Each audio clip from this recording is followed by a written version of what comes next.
ना के भय नाए, जन्म नहीं भयो वासे पहले को इनको संबंध पक्को है गयो।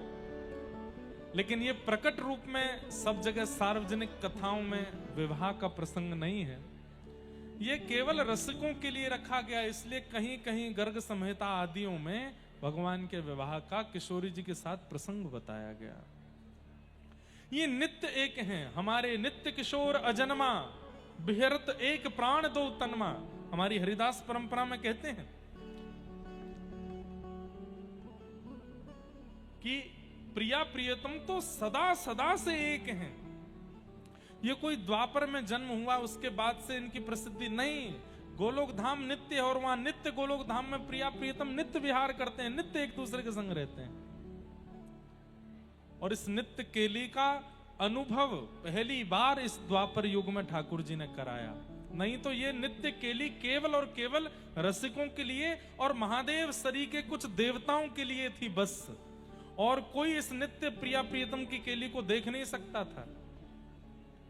इस द्वापर से पहले, ये तो इस द्वापर में ठाकुर जी ने हम जीवों पर कृपा करके व्रजमंडल में प्रकट होकर के प्रिया जी के साथ उस नित्य केली का कुछ अंश हमें अनुभव कराया। तो लाला 6 दिना के भय और पूतना नाम की राक्षसी आई। भगवान ने अपने नेत्रन पे हाथ धर लियो। ठाकुर जी ये बात कहनो चाहे भैया, तुम जैसे मैंने बनाए हो वैसी ज्यादा रहे करो, ज्यादा अपने हृदय मन बुद्धि पर लीपा पोती मत करे करो। समझ में आई बात? जैसे हो वैसे मेरे सन्मुख आ जाओ। इसमें श्रृंगार का अभिप्राय नहीं है, हृदय का अभिप्राय है। हृदय बुद्धि जैसी है वैसे मेरे सन्मुख आ जाओ। ज्यादा आडंबर करके पाखंड करके यदि मेरे सन्मुख आओगे तो मैं तुमको देखूंगा नहीं, अपनी आंख मूंद लूंगा, जैसे मैंने पूतना को नहीं देखा। ठाकुर जी के नेत्रों के अधिकारी बनिए। कथा क्या है? कथा भी एक श्रृंगार घर है। यहां पर आने वाले प्रत्येक श्रोता का श्रृंगार किया जाता है। और श्रृंगारी कौन है? हम श्रृंगारी हैं। और श्रृंगार की सामग्री क्या है? कथा, कीर्तन, भजन और उपदेश, ये हमारे पास सामग्री है। इन सामग्रियों से हम आप सबका श्रृंगार कर रहे हैं। लेकिन श्रृंगार में भी होता है ना कि जब कोई श्रृंगार कराता, नहीं ये हमको मत लगाना, नहीं ये हमको नहीं लगवाना। तो ऐसे ही यहां पर बैठे हुए श्रोता भी हैं, किसी भाव के प्रति उनकी भावना होती है, नहीं ये हमको नहीं चाहिए, हाँ ये वाला हमको चाहिए। तो जो श्रृंगार आपको प्रिय लगता आप करा लेते हो। श्रृंगार किस लिए किया कराया जाता है? किसी को रिझाने के लिए। पर यहां हो रहे श्रृंगार से केवल और केवल राधा रमण लाल ही रीझते हैं।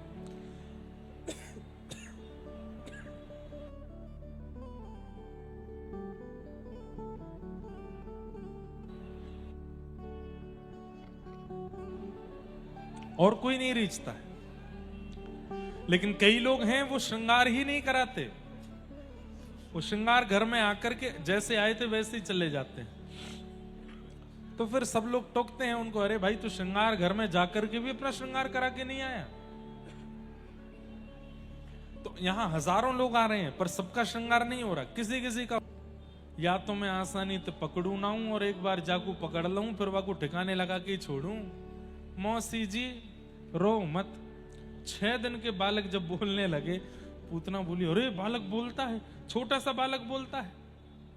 और भगवान ने जैसे ही प्राण पिए, पूतना का वध हो गया। बोलो पूतना मर्दन भगवान की। 6 दिन के ठाकुर जी ने पूतना का वध किया।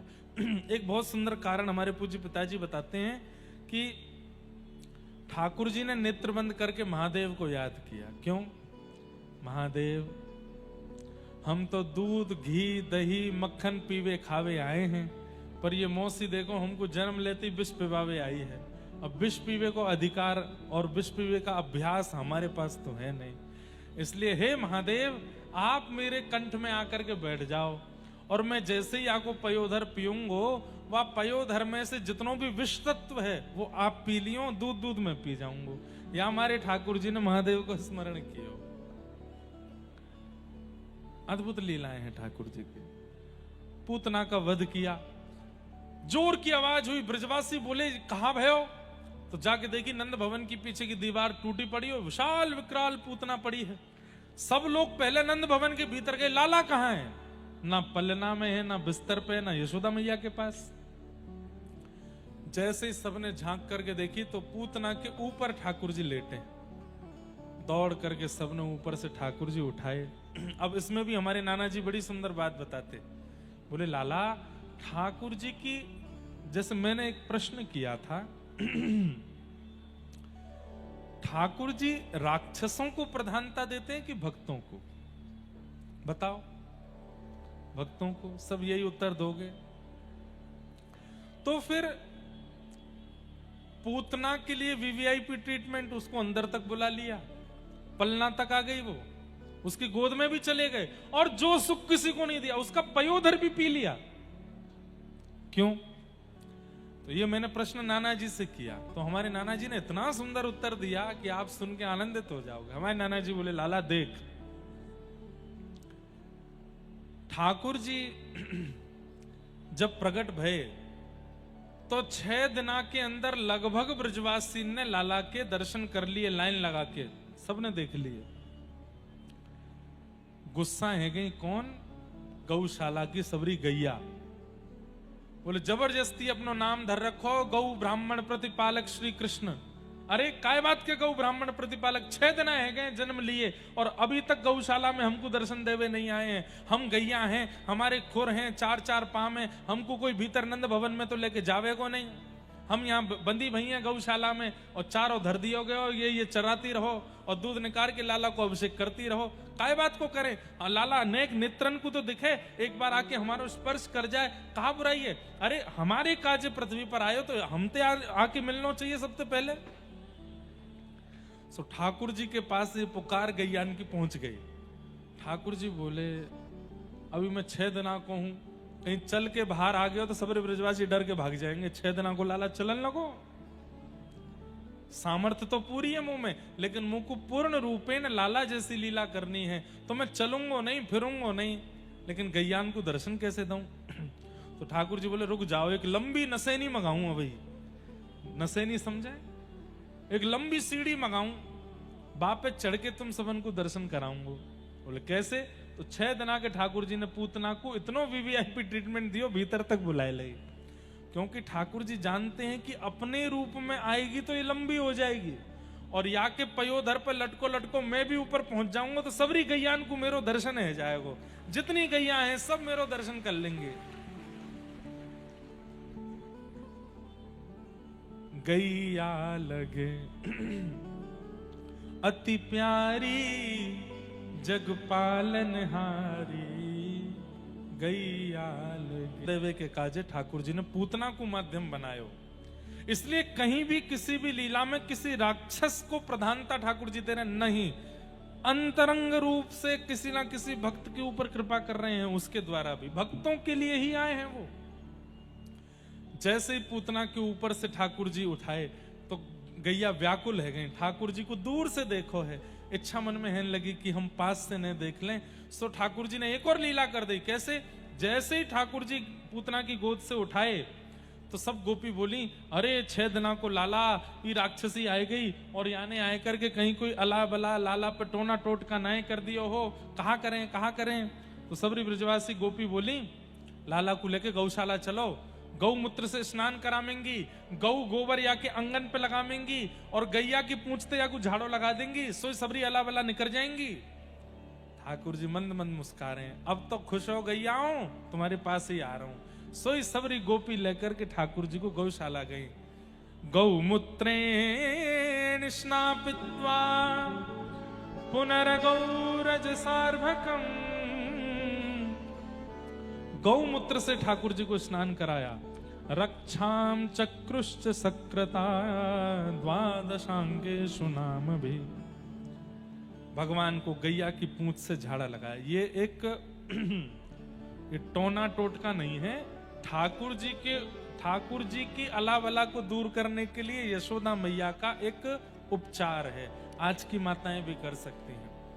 देसी गैया जहां विराजती हो, बालक बहुत रो रहा हो, बहुत विचित्र बेचैन हो रहा हो, समझ ना आ रहा हो क्या दिक्कत है, ले जाओ गैया के पास बैठ जाओ, बालक को गोद में लेके थोड़ी देर जो आपको स्तुति आती है वो स्तुति गैया के सामने बैठ के गाओ और गैया की पूंछ से अपने बालक को झाड़ा लगाओ।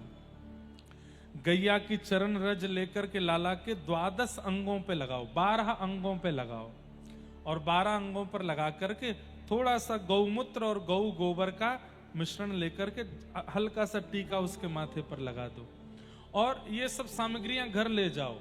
जब तक बालक 6 महीना 1 साल का ना हो, गौ गोबर गौ रज नित्य लगाओ उसको। कोई अला बला टोना टोटका रोना धोना कुछ नहीं होगा उसको। क्यों? क्योंकि यही उपचार व्रजपालक ठाकुर जी के लिए। जानवर नहीं है, गैया पशु नहीं है, गैया तो भगवान की वैद्य है। जैसे हमारे वैद्य डॉक्टर हैं, ऐसे भगवान की वैद्य है गैया। उसकी सब सामग्री वैद्य के समान है, औषधि के समान है। इसलिए अपने अपने बालकों को कम से कम 5 साल तक बालकों का जन्मदिन गौशाला में ही मनाना चाहिए, गैयाओं के बीच में ही मनाना चाहिए। आप कहेंगे महाराज जी 5 साल ही क्यों, जीवन भर मनाओ, उससे बढ़िया तो कुछ हो ही ना। हमारे लाल जी जन्माष्टमी उत्सव करके शाम के समय वृंदावन में भक्तिपद गौकुलम है, लाल जी की गौशाला, वहां जाते हैं और गैयान के बीच में बैठते हैं। गैया उनको चाटती हैं, गैया उनको प्रेम से खूब, हम कुछ छेड़ते भी नहीं, कभी कभी गिरा दें लाल जी को, बढ़िया प्रेम से गैयाओं के बीच में लाल जी रहते हैं, बहुत आनंद करते हैं। होली खेलने ठाकुर जी गैयाओं के पास जाते हैं। 2 नियम हैं उनके ठाकुर जी के।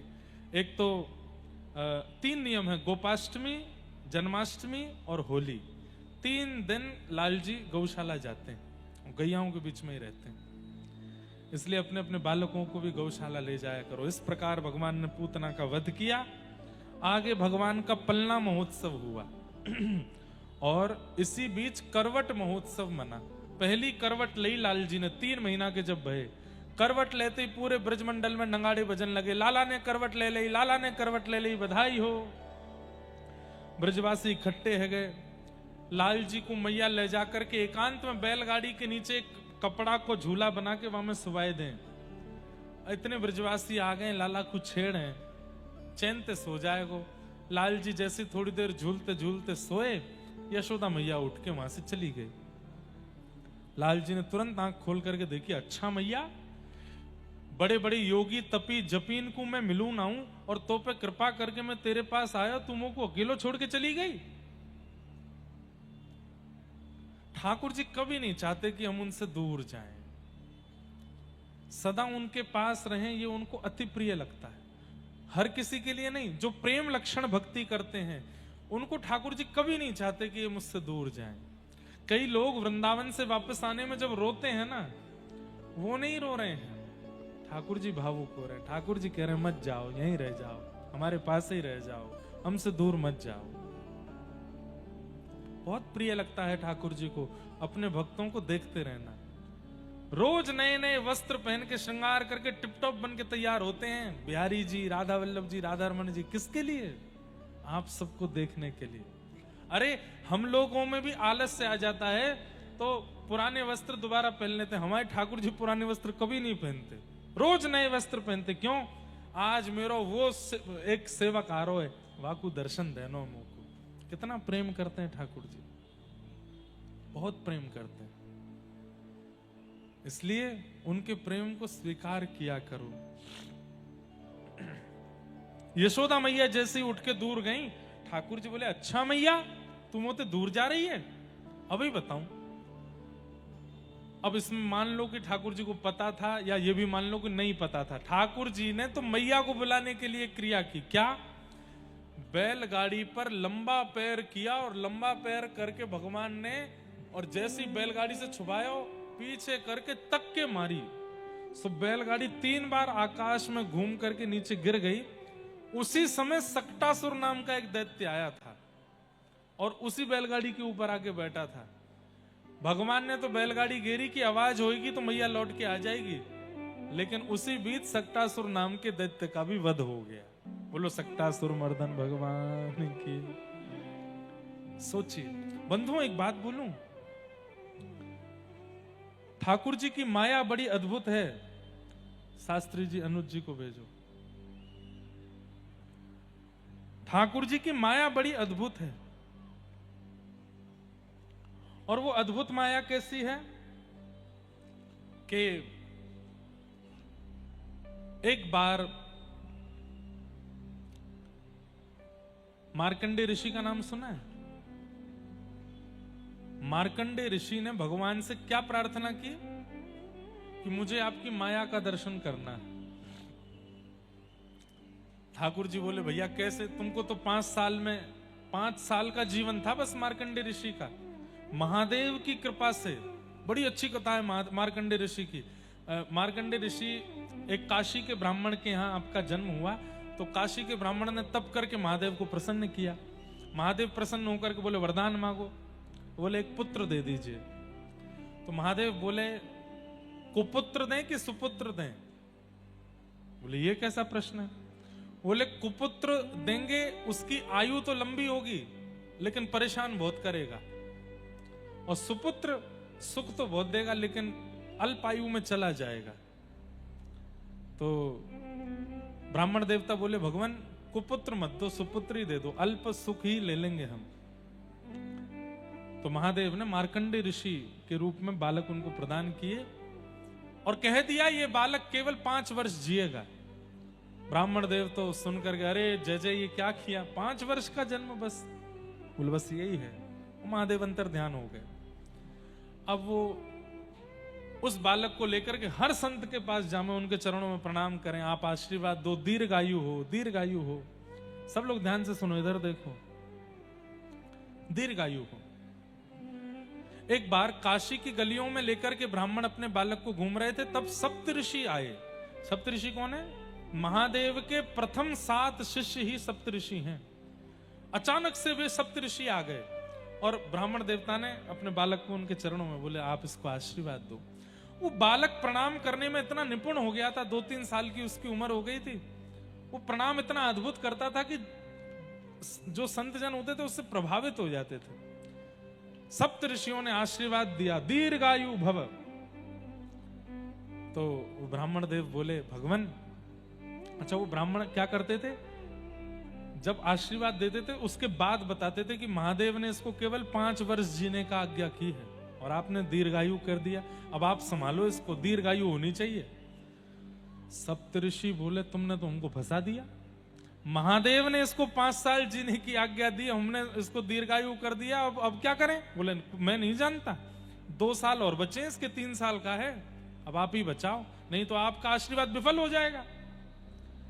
सप्तऋषि बोले सीधे महादेव के पास तो नहीं जा सकते, हमारे गुरुदेव हैं वो।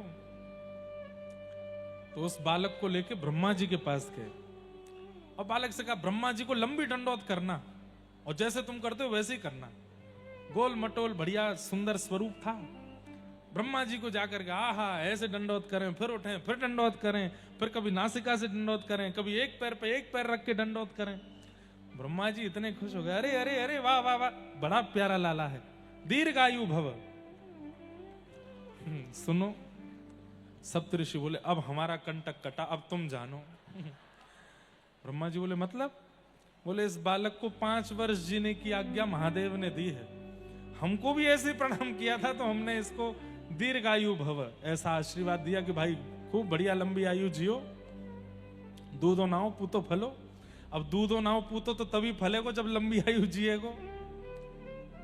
हम तो घबरा गए थे, पता जब चला कि 5 साल का ही इसको आज्ञा है महादेव की, तो हम आपके पास ले आए। अब बढ़िया, अब आप जानो, आपका काम जानिए, इस बालक की आयु लंबी होनी चाहिए।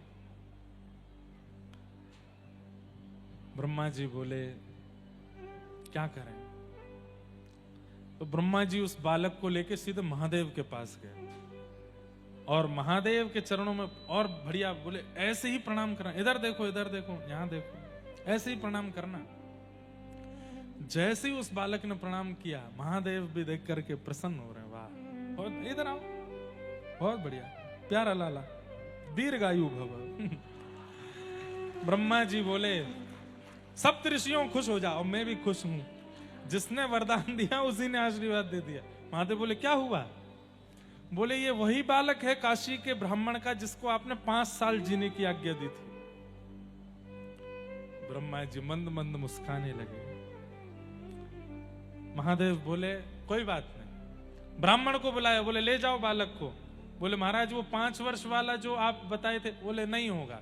बोले हुआ तो, बोले हम देखेंगे। 5 वर्ष पूर्ण होते ही मैं आऊंगा काशी में, फिर से प्रकट होऊंगा मैं। और मार्कंडेय बालक जब 5 वर्ष के हुए, यमराज प्रकट हो गए। और यमराज प्रकट होकर के जैसे ही उस बालक को पकड़ने लगे, इतने में ही त्रिशूल आया महादेव का और ब्रह्मा जी के वो यमराज के सामने आकर के खड़ा हो गया। बोले नहीं छू सकते इस बालक को। बोले क्यों? 5 वर्ष में इसको जाना है। महादेव प्रकट हो गए।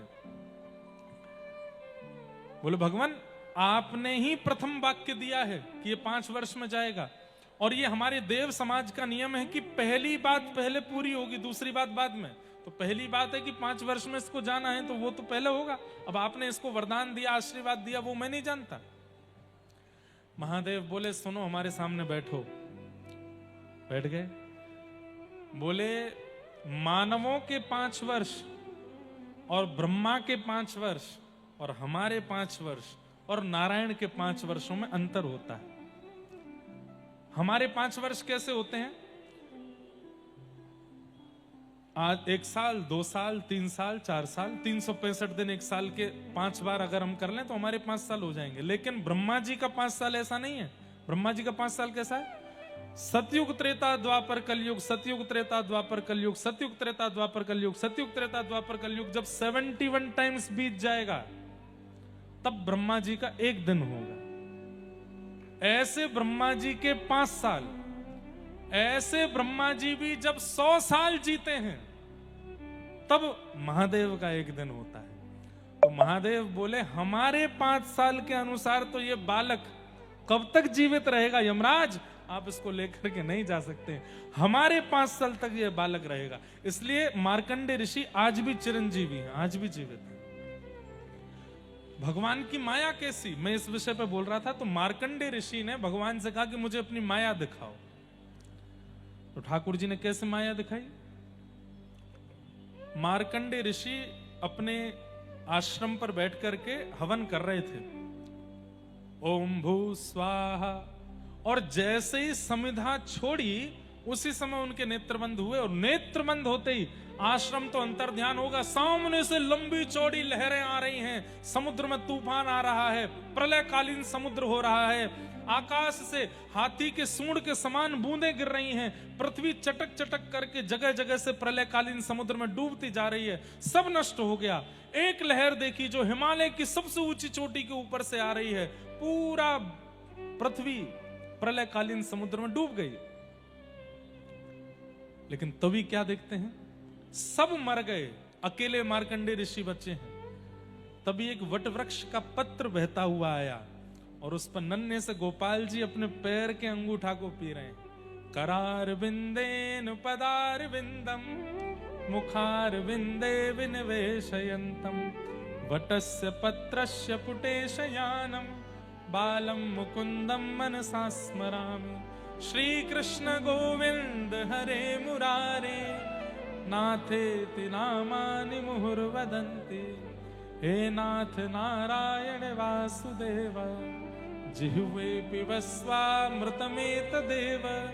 गोविंद दामोदर माधवेति। भगवान आपकी माया अद्भुत है, अद्भुत है। और ये पूरी माया, इस बीच में मगरमच्छ के पेट में भी वो चले गए थे, मछली भी उनको निगल गई थी, और जाने क्या क्या उन्होंने देखा। इसी बीच में हजारों साल की वो तपस्या भी कर आए, इसी बीच में लाखों वर्ष वो हिमालय पर भी रह आए, और इसी बीच में उन्होंने प्रलय भी देख लिया। और सब कुछ देखने के बाद भगवान ने आशीर्वाद दिया, देख ली हमारी माया? बोले हाँ देख ली। और जैसे ही चुटकी बजाई ठाकुर जी ने, तो कहां पहुंचे? अपने ही आश्रम में वो समिधा छोड़ रहे, ओम भू स्वाहा। एक क्षण के लिए आंख बंद हुई, इतने में तो सालों की तपस्या, हिमालय की यात्रा, समुद्र का प्रलय सब देख करके वापस भी आ गए। घबरा गए मार्कंडेय ऋषि, बोले नाथ अब नहीं देखना, देख ली आपकी माया। कलिकाल में एक भक्त ने जगन्नाथपुरी में प्रार्थना की, मुझे आपकी माया देखनी है, जगन्नाथ भगवान से। तो नित्य समुद्र स्नान करने जाता था, रोज जगन्नाथ जी से कहता अपनी माया का मुझे दर्शन करा दीजिए बस। जैसे ही समुद्र स्नान करने गया, समुद्र की लहर आई, उसने सिर डुबाया और सिर डुबाते ही जब बाहर निकाला तो कहां पहुंच गया? काशी के मणिकर्णिका घाट पर। गंगा जी से निकला, ढूंढ रहा है, ऐसे देखे इधर देखो, बोले समुद्र कहां गया, पुरी कहां गई? आने जाने वाले लोग बोले क्या बात है भैया, क्या खो गया तुम्हारा? बोले कौन सी नगरी है? बोले काशी है, वाराणसी है। क्या हो गया? बोले मैं तो समुद्र में नहा रहा था। तो सब बोले अरे पागल आदमी, ये गंगा जी है, समुद्र नहीं है।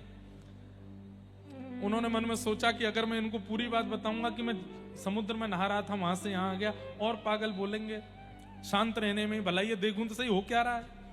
वहीं एक परम विद्वान बैठे थे, उनको बोले कहां से आए हो? बोले आया हूं कहीं से, खो गया हूं। बोले चलो हमारे साथ चलो। ब्राह्मण उसको अपने घर ले गए, अपने घर ले जाकर के लिखाने पढ़ाने लगे।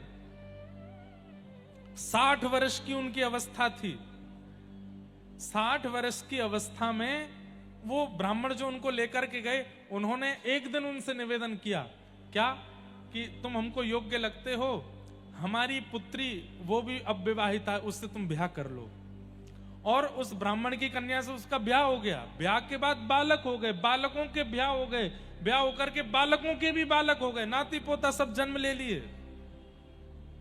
एक दिन सोचने लगे कहां मैं जगन्नाथपुरी में था, भगवान से कहता था अपनी माया दिखाओ, ठाकुर जी ने काशी भेज दिया, वहां पर मेरी ब्राह्मणी प्रतीक्षा कर रही होगी मेरी। लेकिन अब तो बहुत आगे निकल गई बात, यहां मेरे बालक बच्चे सब हो गए। चलो, रोज गंगा जी स्नान करने जाते थे, आज फिर से गंगा स्नान करने के लिए जब गए, जैसे डुबकी लगाई तो फिर से महीपुरी में निकले, और उसी लहर से बाहर निकले जिस लहर से भीतर गए थे। और बाहर आकर के जब पीछे मुड़ के देखा तो ब्राह्मणी खड़ी है। इतनी देर हो गई है, समुद्र के भीतर ही मूड गाड़े बैठे हो, निकल के आओ बाहर। बाहर निकल के आए, देवी कितनी देर हुई मुझे, अभी तो गए थे भीतर। बोले वहां मेरा ब्याह हो गया, मेरे बालक आदि सब हो गए, मेरे सब कुछ हो गया। कहते हैं इतने घबरा गए वो। एक दिन उन्होंने पुरी में क्या देखा, काशी में जिनसे उनका ब्याह हुआ और जिनसे बालक हुआ वो सब उनको ढूंढते हुए जगन्नाथपुरी आ गए। तो दौड़ करके जगन्नाथ भगवान के पास गए, बोले नहीं देखनी माया, नहीं देखनी माया। जगन्नाथ भगवान प्रकट हुए, और देखनी है? बोले नहीं देखनी। इसलिए जैसा जीवन मिल रहा है उसमें प्रसन्न रहो, जाओ चलो। तो ये भी हो सकता है कि मैं और आप भी शायद कोई स्वप्न में हैं। अभी हम कहीं बैठे हैं और कहीं से स्वप्न देखा है और वो स्वप्न चल रहा है। और यही होता है, पता है, मृत्यु के बाद किसी किसी को ऐसा लगता है कि मैं वैकुंठ में बैठा था, मैंने आंख बंद करी थी, पृथ्वी पर जाकर के ब्याह करे आया, बच्चे करे आया, इतना सब कुछ बना बनू के दोबारा अभी अभी आंख खुली है मेरी। स्वप्न जैसा ही है। इसलिए मिथ्या वदति लोकोयम, संसार मिथ्या है। हमको पता ही नहीं है सत्य है कि नहीं, सब माया है भगवान की। मैं भी मैं हूं ये इस बात का प्रमाण नहीं है।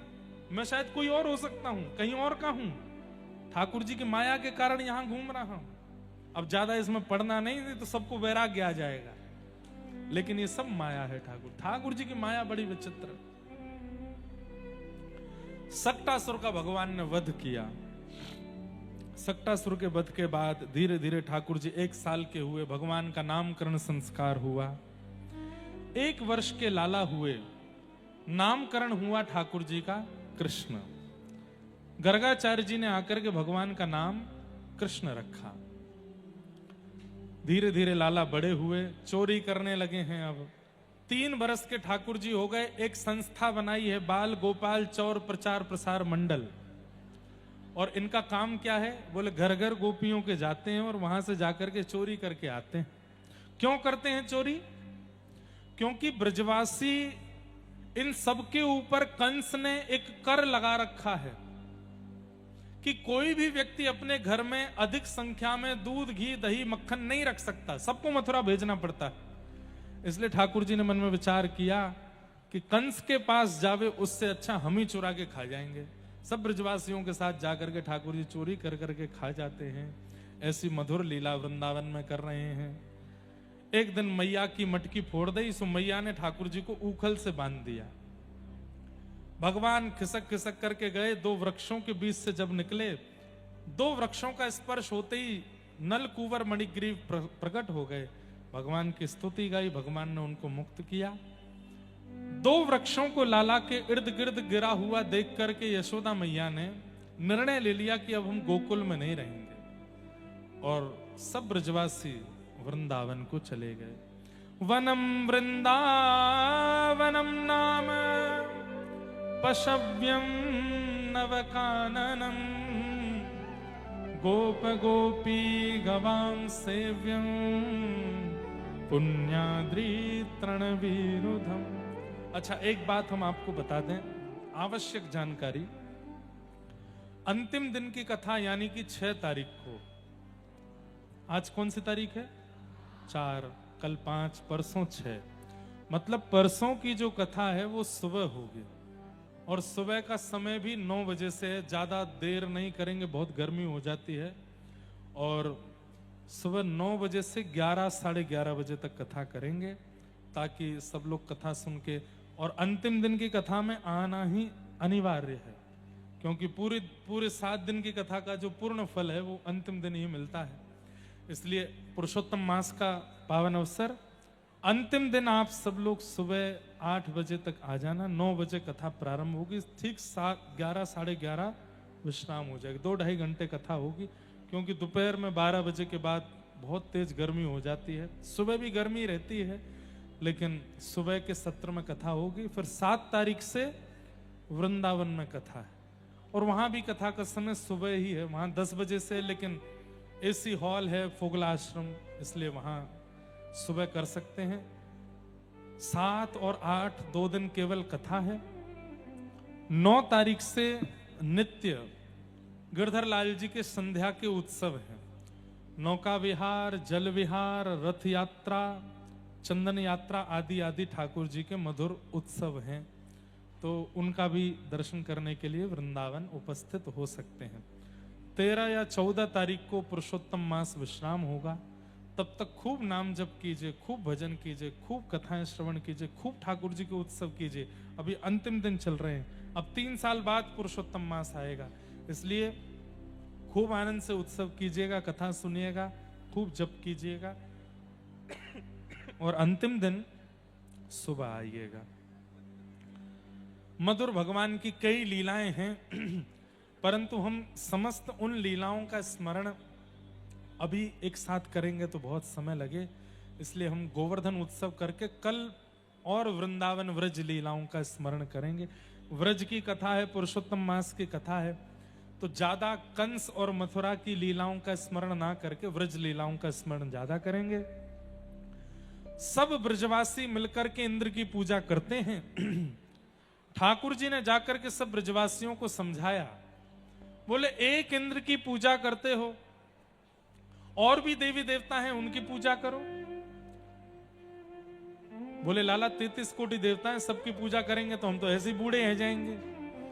तो बोले एक ही साध हैं, सब सध हैं, एक ऐसे की पूजा करो जिससे सब तृप्त हो जाएं। बोले ऐसा कौन है? बोले नारायण। वह नारायण की पूजा कहां करें लाला? तब ठाकुर जी बोले हमारे व्रजमंडल में जो गिरिराज पर्वत है ना, ये नारायण को स्वरूप है, वहां को पूजवे चलो।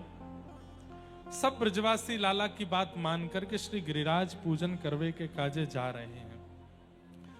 56 भोग सजा करके अपनी अपनी बैलगाड़ी में लेकर के सब ब्रजवासी गोवर्धन पहुंचे हैं। तेरे माथे मुकुट विराज रहो, तेरे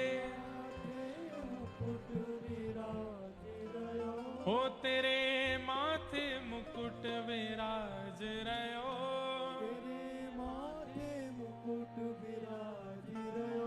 तेरे 7 कोस की परिक्रमा, तेरे 7 कोस की परिक्रमा। आज हमको ऐसा लगा ये गोवर्धन उत्सव जितनी देर चलेगा, यहाँ जितने पंडाल में बैठे सबकी गिरिराज जी की परिक्रमा है जाएगी यहीं बैठे बैठे। हो तेरे 7 कोस की परिक्रमा, तेरे 7 कोस तेरे 7 कोस की परिक्रमा, तेरे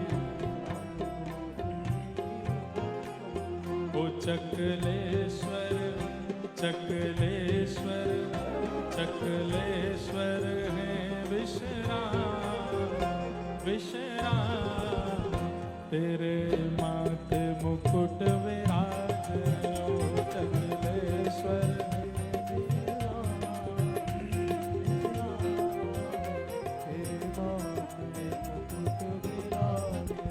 ओ श्री गोवर्धन महाराज, महाराज तेरे माथे मुकुट विराज,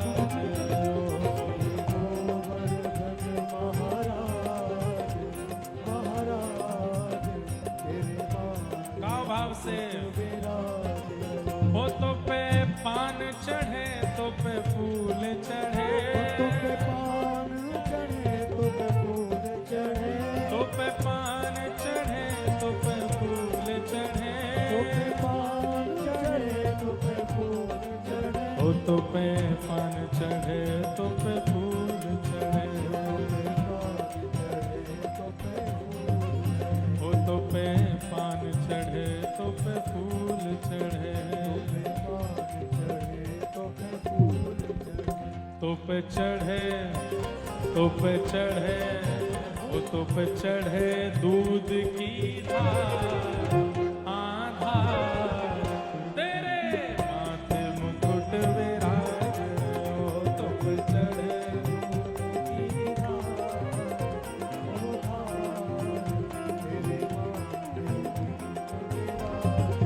ओ प्यारे गोवर्धन महाराज, महाराज तेरे माथे मुकुट विराज,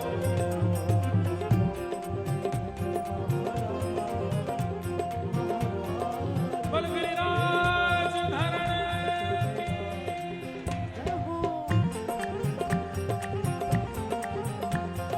पूछरी के लौटा की हुम हुम प्यारे, क्या बात है बंसी वाले,